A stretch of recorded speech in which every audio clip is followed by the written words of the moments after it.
एक महीने का गुलाब जामुन। विराजपुर नामक गांव में चंदूलाल नाम का एक व्यक्ति हुआ करता था। उसे जमुना नाम की पत्नी, चिंटू नाम का एक बच्चा था। चंदूलाल की माँ बहुत बड़ी झगड़ालू औरत थी। सिर्फ चंदूलाल ही नहीं, पूरा घर उससे डरता था।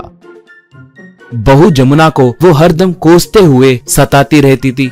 जब जमुना चिंटू को स्कूल के लिए तैयार करने लगी थी तो ब्रह्मरांबा, क्यों री, कॉफी देने पूछे तो 5 मिनट रुकने बोल रही हो? चर्बी चढ़ी है क्या? थोड़ा जल्दी उठकर सारे काम कर सकती हो ना? बोली तो ब्रह्मरांबा का पति, बेचारी सुबह से घर के सारे काम वो ही कर रही है ना, तुम जरा रुक सकती हो ना। कहा। ब्रह्मरांबा पति की ओर गुस्से से देखी। सुबह सुबह बकवास सलाह दिए तो मुझे गुस्सा आएगा। चीची, इस घर में मेरा कोई कदर ही नहीं है, कहकर गुस्से से बोली। एक बार ब्रह्मरांबा जमुना से, कम से कम इस त्योहार को तो भी मायके जा रहे हो कि नहीं? कहकर पूछी तो जमुना बहुत दुखी हुई, क्योंकि गांव में जमुना की माँ ही रहती है। वो बहुत गरीब थी। इतने में चंदूलाल ऑफिस से आकर माँ की बातें सुनकर बहुत दुखी हुआ। रात के समय चंदूलाल पत्नी से, इस बार त्योहार के दिन हम तुम्हारे गांव जा रहे हैं, कहा। मगर जमुना उसके लिए नहीं मानी। आपको मेरे माँ की स्थिति के बारे में पता है ना? बोली। चंदूलाल, मैं वो सब देख लूंगा, कहा। चंदूलाल जैसे तैसे पत्नी को मनाया। चंदूलाल की सासू माँ मीराबाई बहुत गरीब थी। वो उस गांव के धनवान लोगों के घरों में काम करते हुए जीती थी। उसकी कमाई उसके दवाई और रहने के लिए भी बस नहीं होता था। एक बार चंदूलाल पत्नी और बच्चे के साथ मीराबाई के घर को आया। मीराबाई उन्हें देखकर बहुत खुश हुई। अगले दिन त्योहार के साथ साथ उसके पोते का जन्मदिन भी है, पता चल के वो और खुश हुई। उस दिन मीराबाई पोते को उसकी कोई पसंदीदा चीज खरीद कर देने के लिए सोची, मगर उसके पास पैसे नहीं थे। अब क्या करे कहकर वो सोचने लगी। तब वो रामलाल के मिठाई के दुकान को गई। रामलाल की दुकान उस गांव में बहुत मशहूर थी। मुख्य रूप से उसके बनाने वाले गुलाब जामुन बहुत मशहूर थे।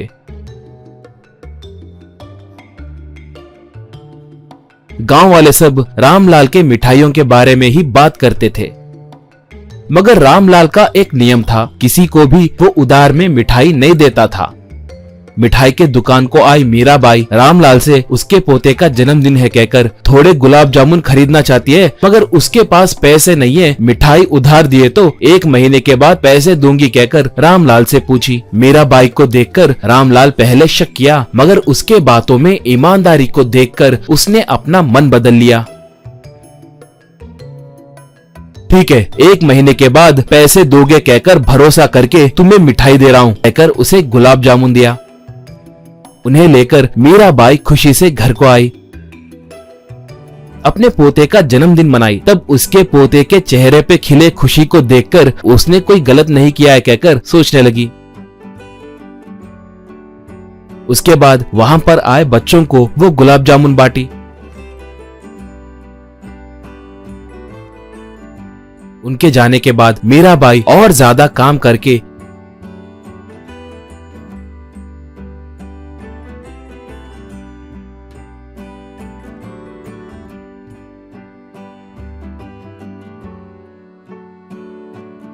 एक महीने के बाद रामलाल के दुकान को जाकर उधार चुकाई। ये देखकर रामलाल इंसान के बेबसी को समझना है। कभी कभार हमारे मदद के वजह से दूसरों के जिंदगी में खुशियां आ सकती हैं कहकर मन में सोचने लगा।